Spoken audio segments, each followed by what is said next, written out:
Hey you guys, welcome back. So if you guys are new to my channel, I just had a sweet little baby boy a few weeks ago.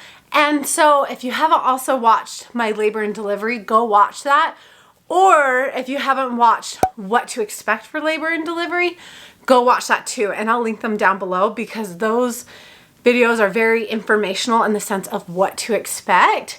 And again, everyone's different in their whole labor and delivery and postpartum, but that will give you a good idea because with Luna, I didn't really know what I was going into and what labor or delivery or postpartum was going to be like. So I wish I had videos like this when I had her to watch. And so that is why I am making this video, my postpartum video, what to expect and must-have items. And items that I wish that I had with my first, and items that I did use with my first, and I used with my second. Before we jump in, make sure you hit that subscribe button. I make videos every single week. So let's dive in. So I am actually a few weeks postpartum, and I'm doing really surprisingly well. I didn't tear with Brooks, but I did tear with Luna. So I feel like Luna's was a lot worse with recovery, and I put on more weight with Luna. So I don't know if that had anything to do with it. But recovery was a lot worse. But with Brooks, I feel like I'm way more prepared because I know what I'm doing this time around, and I have better tips and tricks that's going to help you ease that pain. So I made a list of everything that I wanted to share with you guys, things that are must-haves that I feel like you really should have. And then there's a couple items in here that are just, you know, they're not must-haves, but they're really nice. So let's dive in. First things first, when you get home from the hospital, you are not going to feel like yourself. You are going to be very swollen, and a lot of things are going on down there, and a lot of things are going on with you up here, and a lot of things are just going on with a newborn. So I like to make things really simple, quick, and easy. And how I do that is this little bin right here. So I think I got this from Target, like in the dollar section a few years ago, and I've used it for my postpartum every single time. But I fill it up with everything I need in the middle of the night and during the day, and I put it right next to the toilet and my bathroom. And it literally is a lifesaver because it has everything I need. So the first item that I'm gonna tell you about is this Frida. And by the way, none of this is sponsored or anything. This is really just my opinion and things that I love. And so I will link everything down below for you guys. And a lot of this you can get on Amazon too. So if you feel like you don't need it and then you're going through your postpartum, or if you're just watching this video because one day you want to be pregnant or you are pregnant and you're not going through it, you're prepared. But anyways, and everything is linked down below. So the Frida. So they give you a peri bottle in the hospital, which I don't even have it. I threw it away because it's just junk to me. It's just, it looks like just a squeeze bottle. But this one I love way more because it has this little angle right here, which gets all up in there and it covers everything way more. So I would suggest getting a Frida bottle, which is totally worth the investment, especially if you're having more than one kid. You can use it with more than one kid. Okay. First thing is, I wish I had them to show you, but I don't. In fact, you know what? I'll put a picture right here of the ones I used. But I love the diapers more than the pads that they give you at the hospital. And the reason being is that just a lot is going on. I mean, you have the underwear that they give you, a huge pad. You then have an ice pack. You have the witch hazel pads. You have a spray, and then you have a cream. And then you have to like carefully pull it up. So it's just a lot going on. I love the diapers. I truly do, more because it eliminates a couple of those steps, and you can just throw an ice pack on or the witch hazel pads and the spray versus like the shorts and the pads and all of that. So I would suggest getting the diapers. And you know what? You can get like a smaller pack because some people don't love them, and try them out in the hospital and see if you like them. And if you do, when you get home, just have your partner go and get some more for you. But I would first start off with the diapers. The next thing is I don't even have it too. Oh my gosh, why am I so unprepared. I got it. The next thing is I would take a bunch of these gloves from the hospital, fill them up with ice, tie it, and put them on the pad. The reason being is that you're not spending money on those ice packs that aren't disposable, because you don't want to keep anything. Like, you just want to throw everything away because there's a lot of blood coming out. And these are easy to just toss, and they honestly feel so great when you just had a baby down there because everything is so swollen. So take some of these from the hospital and use them. The next thing is make sure you get yourself a huge pack of these tuck pads or witch hazel pads. I just have the off-name brand. They're the exact same thing. But literally, I mean, I've used so much of these. I'm almost out of them. They're really good for soothing down there, and they're also really good for hemorrhoids. I'm going to probably use them until they're out and maybe even get another pack because they're just very cooling and healing. So I would, before you go into labor and delivery, get a big pack of these because the hospital only gives you like a little tiny bit. And if you want to ask more for the hospital, they're going to charge you an arm and a leg for it. So get yourself a big pack of these. The next thing is in my little bin, is I have this Derma Blast. And you want to make sure you get the correct one. This is the one you need to get. Not the red one, the blue one. The reason being is the red one will burn. It's not the red one. This one helps with pain and itching. And it has aloe vera in it too. Or if you're like my husband and if you're from Hawaii, it's aloe, not aloe vera. But the reason being is if you get stitches, and even if you don't get stitches, a spray down there is like life-changing, especially with itching stitches. And when everything is like healing down there, it's really bad with itching, and then it burns really bad. So this spray is literally a lifesaver. They told me in my at my hospital to switch off with your spray and switch off with this cream that they give you. So this cream is basically like a hemorrhoid cream for, you know, your bum area. Honestly, like both times they have told me different ways to use them, and the best way I like to use it is just put a little bit, like a dab, on some witch hazel pad, and then you're gonna take your witch hazel pad, and this might be TMI, but honestly, I wish people told me this, and I had the worst experience with Luna in my mommy and baby delivery. Like, the lady did not tell me anything, and I'm just looking at everything like, what do I do? And so I hope you guys don't ever get that, but if you do, hopefully you're a little bit more prepared than I am. Anyways, I take this, put it on the witch hazel pad, and I fold it up like this, and I honestly just stick it up there and let it sit and be there for a while. And then when I go to the bathroom again, I just switch it out because it is awful. It's awful. And speaking of the bum area, I also have, you know, my milk of magnesia. So my doctor recommended this right after I had the baby. And I've talked about this in my other videos, and I'm going to talk about it now because I don't want anyone to ever go through what I went through. When you are giving birth, a lot of times you are full of fluids and just a lot of medicine and things are in your body. And when you're taking pain meds and things like that, one of the reasons that can cause constipation is that. And so it was extremely painful going to the bathroom after Luna, and I didn't go to the restroom until like a week later, and I literally died. It was awful. So I learned this type of round, and literally when I was having my magic hour with Brooks, I had Kiloni fill up the amount and give me a shot of it, and I did not have that problem at all, and it was life-changing, rather than with Luna and not going to the bathroom for a week, and it was awful. So I would highly suggest grabbing some milk of magnesia and throwing it in your hospital bag and having it for afterwards, just to make things a little bit easier. And then afterwards, grab some stool softeners to take on a daily basis until you are pretty healed down there, because I mean, it's pretty painful down there.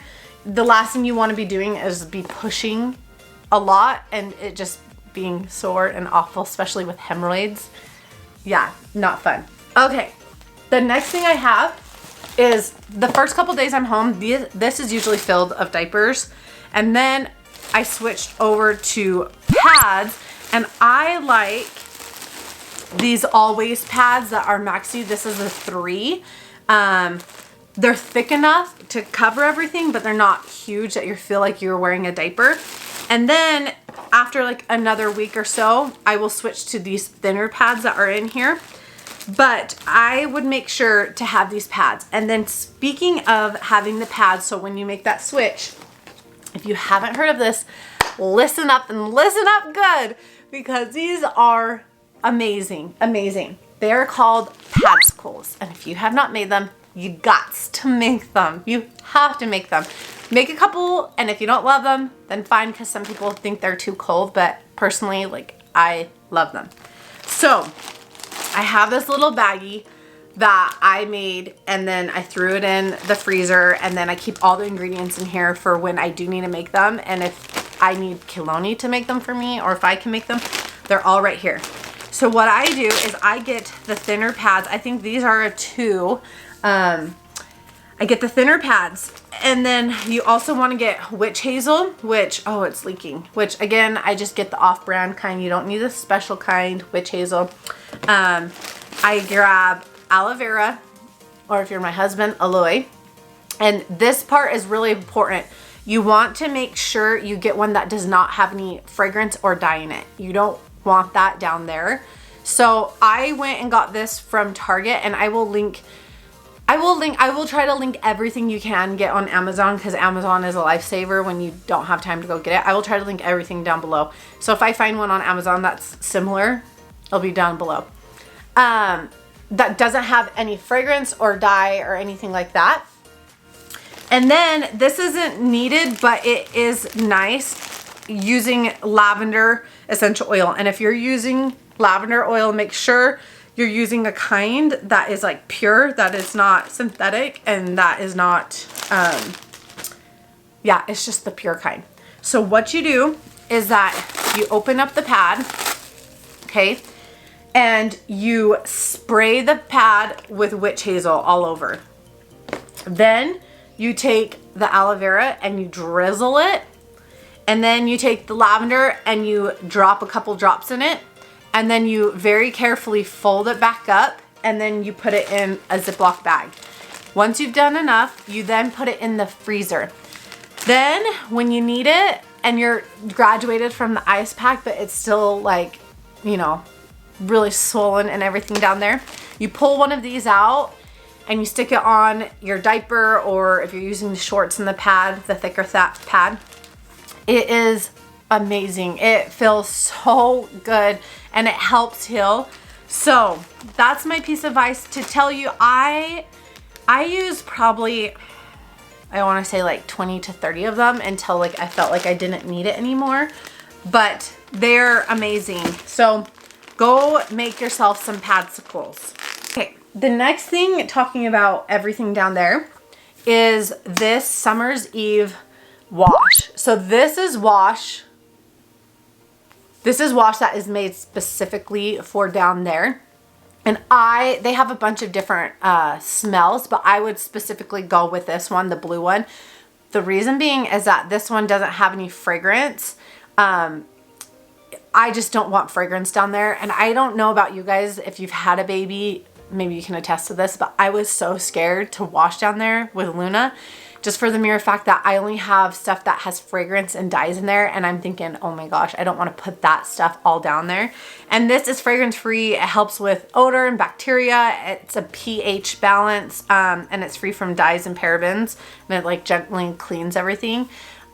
So I would highly suggest grabbing one of these and using it for specifically down there, because a lot is going on, and the last thing you need is just a bad, you know, girl part.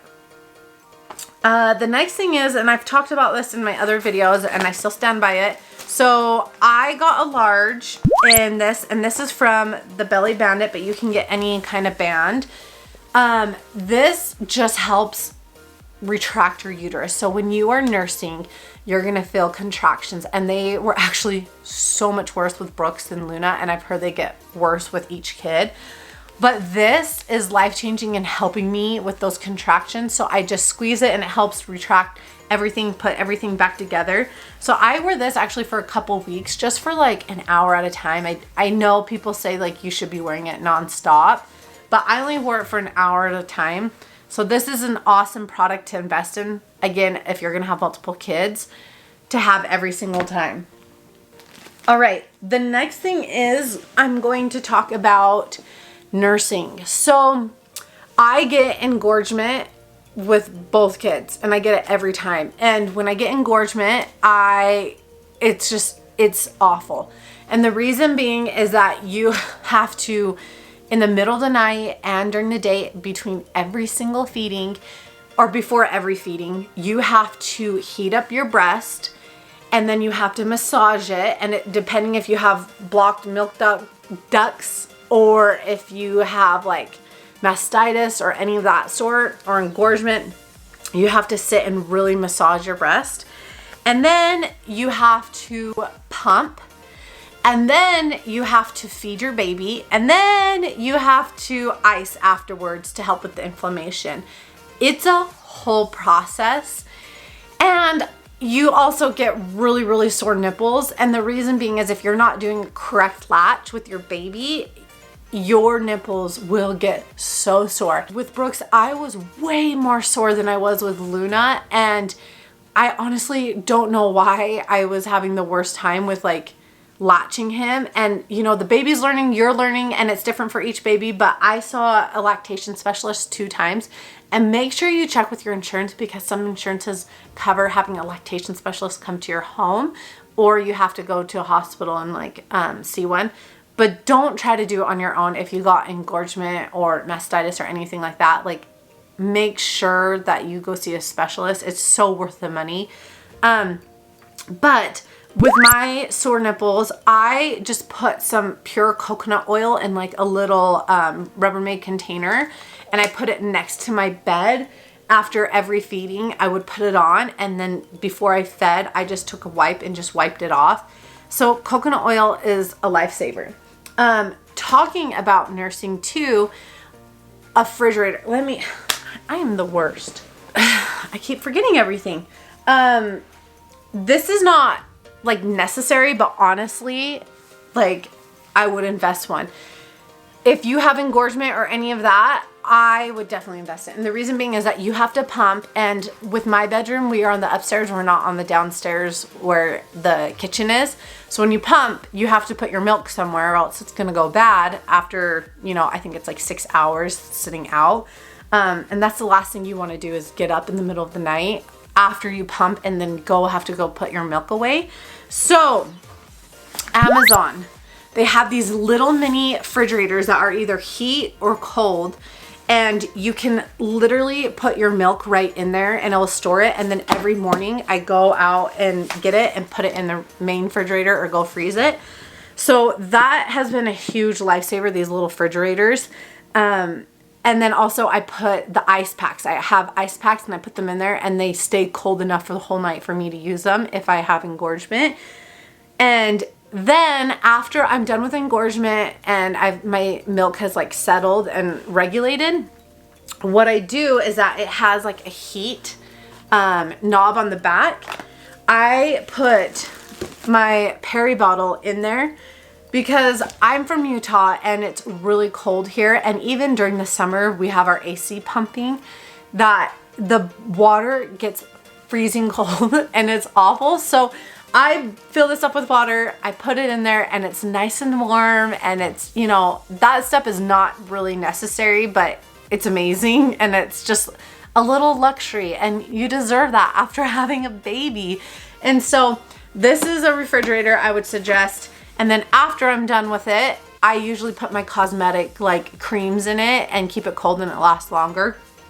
But these, I believe are 50 bucks, but to me, investing in products that I know I'm going to use over and over again is totally worth it to me, and that I use a lot. So that is 100% worth it. The last thing is a good nursing bra, and I'm just the worst. I will link it up below or right here. But I like the nursing bras that you can just pull over in the middle of the night, that you don't have to do clasp. They're amazing. But get yourself some nice big nursing bras, especially if you're engorged, that are going to fit and that you can just pull over, that you don't have to sit in class in the middle of the night. All right, you guys, so that is everything for my postpartum. I hope this helped you a little bit, and I hope you guys got some good insight on it. Thanks for watching, and I will see you guys next time.